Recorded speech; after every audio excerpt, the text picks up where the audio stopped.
Hello મિત્રો, કેમ છો? બધા મજામાં છો? તો ડીએલએડના આજે 11 વાગે ફોર્મ અરજી કરવાનું શરૂ થઈ ગયું છે અને ઘણા બધા મિત્રોએ અરજી કરી પણ નાખી છે. તો ડીએલએડ વર્ષ 2026-27માં જે ફોર્મ ભરેલા છે તે ઘણા બધા મિત્રોની કોમેન્ટ હતી કે કઈ જગ્યાએ આપણે ફોર્મ છે તેને સબમિટ કરવાના છે. તો આજે એના ઉપર આપણે આખો વિડીયો બનાવેલ છે. તો ચાલો તો આપણે જે ડીએલએડ વર્ષ 2026ની જે આપણને કેન્દ્રોની યાદી આપેલી છે તે જોઈ લઈએ. તો કે સ્વીકાર કેન્દ્રનું નામ, જિલ્લા અને સ્વીકાર કેન્દ્ર ખાતે નિયુક્ત કરેલા વર્ગ 2 કક્ષાના અધિકારી શ્રીઓના નામ અને હોદ્દા સાથે અરજી જાહેર કરવામાં આવેલ છે. તેમાં પ્રથમ ક્રમમાં છે જિલ્લા શિક્ષણ તાલીમ ભવન કુકસ મહેસાણામાં, જે જે ચૌહાણ શિક્ષણ નિરીક્ષણ વર્ગ 2 જિલ્લા શિક્ષણ અધિકારીની કચેરી મહેસાણા. તો ત્યાં જઈને મહેસાણાવાળાએ તેમનું ફોર્મ છે તે સબમિટ કરવાનું રહેશે.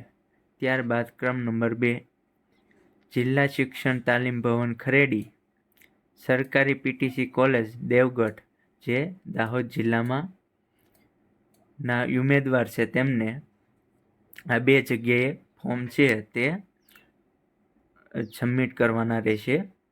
ત્યારબાદ ત્રીજા ક્રમે છે જિલ્લા શિક્ષણ તાલીમ ભવન વલાસણ આણંદમાં છે તે જિલ્લા શિક્ષણ તાલીમ ભવનમાં જમા કરવાના રહેશે.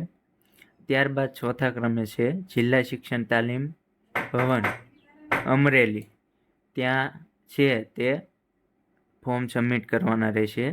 પાંચમા ક્રમે સરકારી કન્યા શાળા રાયખડ અમદાવાદ જિલ્લાના ઉમેદવારો છે તેને ત્યાં જ સબમિટ કરવાની રહેશે. ત્યારબાદ છઠ્ઠા ક્રમે છે જિલ્લા શિક્ષણ તાલીમ ભવન ગણેશપુરા પાલનપુર, જે બનાસકાંઠા જિલ્લાના તમામ ઉમેદવારોએ ત્યાં ફોર્મ છે તે સબમિટ કરવાનું રહેશે. ત્યારબાદ સાતમા ક્રમે જિલ્લા શિક્ષણ તાલીમ ભવન સાકરિયા મોડાસા, જે અરવલ્લી જિલ્લામાંથી જે મોડાસામાં શિક્ષણ તાલીમ ભવન છે ત્યાં તેમને અરજી સબમિટ કરવાની રહેશે. ત્યારબાદ આઠમો ક્રમ છે જિલ્લા શિક્ષણ તાલીમ ભવન મનન આશ્રમની બાજુમાં નીલકેશ્વર મહાદેવ મંદિર પાસે જાડેશ્વર, જે ભરૂચ જિલ્લામાં જાડેશ્વર ખાતે જે તાલીમ ભવન છે ત્યાં ઉમેદવારે પોતાનું જે ફોર્મ છે તે સબમિટ કરવાનું રહેશે. નવમા ક્રમે જિલ્લા શિક્ષણ તાલીમ ભવન રાજપીપળા, જે નર્મદા જિલ્લામાં જે આવતા ઉમેદવારો હશે તેને રાજપીપળા તાલીમ ભવનમાં પોતાનું ફોર્મ છે તે સબમિટ કરવાનું રહેશે. ત્યારબાદ સરકારી બુનિયાદી સ્ત્રી અધ્યાપન મંદિર સુરસાગર વડોદરામાં તેમનું પોતાનું ફોર્મ છે તે સબમિટ કરવાનું રહેશે.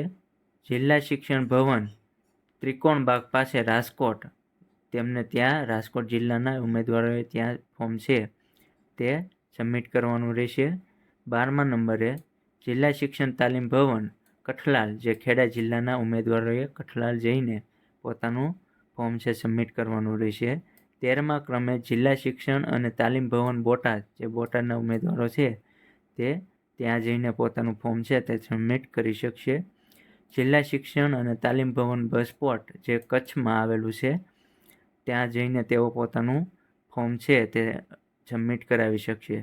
ત્યારબાદ 15મા ક્રમે તો કે જિલ્લા શિક્ષણ તાલીમ ભવન પાનેર, જે પારડી મધુમણી પાર્ક પાસે વલસાડ, જે વલસાડના ઉમેદવારો છે તેઓ ત્યાં જઈને પોતાનું ફોર્મ છે તે સબમિટ કરી શકશે.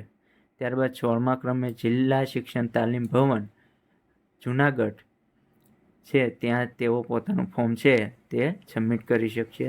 ત્યારબાદ 17મા ક્રમે જિલ્લા શિક્ષણ તાલીમ ભવન વઘઈ, જે ડાંગ જિલ્લામાં આવેલું છે, ત્યાં જઈને પોતાનો ફોર્મ જે અરજી છે તે સબમિટ કરાવી શકશે. ત્યારબાદ 18મા ક્રમે શ્રીમતી કે સરકારી કન્યા વિદ્યાલય પાટણ, જે દત્ત મંદિર પાસે ભદ્ર રોડ પાટણ જિલ્લાના ઉમેદવારો ત્યાં જઈને પોતાનું ફોર્મ છે તે સબમિટ કરાવી શકશે. ત્યારબાદ 19મું જિલ્લા શિક્ષણ તાલીમ ભવન બોડેલી, છોટાઉદેપુર જિલ્લાના તમામ ઉમેદવારો ત્યાં જઈને પોતાનું ફોર્મ છે તે સબમિટ કરાવી શકશે.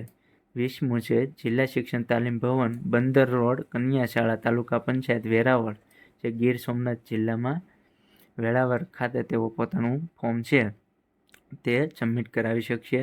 ત્યારબાદ 21મું છે જિલ્લા શિક્ષણ તાલીમ ભવન, દેવભૂમિ દ્વારકા, જીવીજે સરકારી high school compound, station road, Khambhaliya, ત્યાં જઈને દેવભૂમિ દ્વારકાના ઉમેદવારો પોતાનું ફોર્મ છે તે સબમિટ કરાવી શકશે.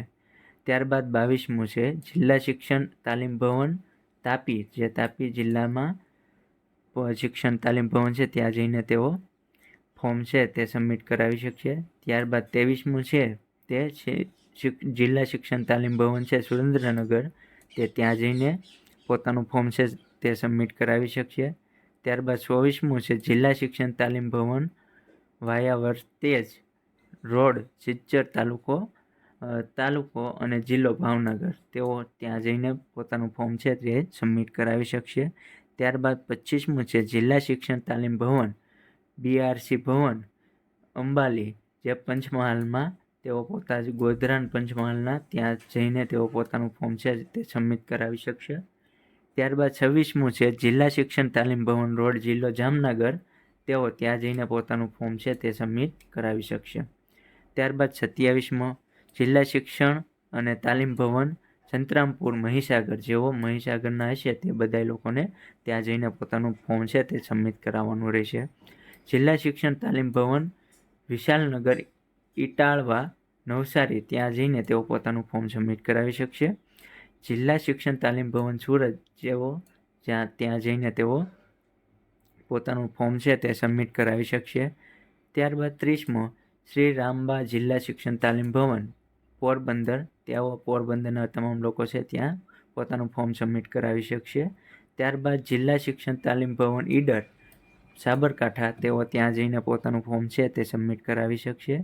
ત્યારબાદ 32મું જિલ્લા શિક્ષણ તાલીમ ભવન Morbi, Hunter training college, hostel building, Shakti ચોક, મોરબી, તેઓ મોરબી જિલ્લામાં જે કોઈ લાગુ પડતો હોય તેઓ લોકો ત્યાં જઈને પોતાનું ફોર્મ સબમિટ કરાવી શકશે.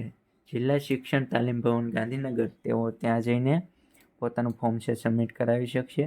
ત્યારબાદ 34મું તો કે બીઆરસી ભવન, જૂના ગંજ બજાર રોડ, થરાદ, જે વાવ થરાદ જિલ્લામાં આવતા તમામ ઉમેદવારો છે ત્યાં જઈને પોતાનું ફોર્મ સબમિટ કરાવી શકશે.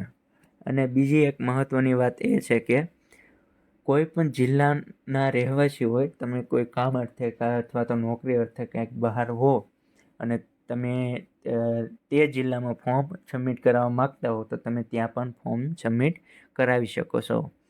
તો આ હતી આપણે કેટલા સેન્ટરમાં આપણે ફોર્મ સબમિટ કરવાના છે તેની. અને બીજી વસ્તુ એ હતી કે તમારે જે ફોર્મ ફિલઅપ કરતી વખતે તમારે કોઈ પ્રકારની ફીસ ભરવાની રહેતી નથી. તે ફીસ છે એ તમારે જે તે સેન્ટરે જાઓ તે સમયે ભરવાની રહેશે. તો આટલું જ હતું આ વિડીયોમાં. જય હિન્દ, જય ભારત.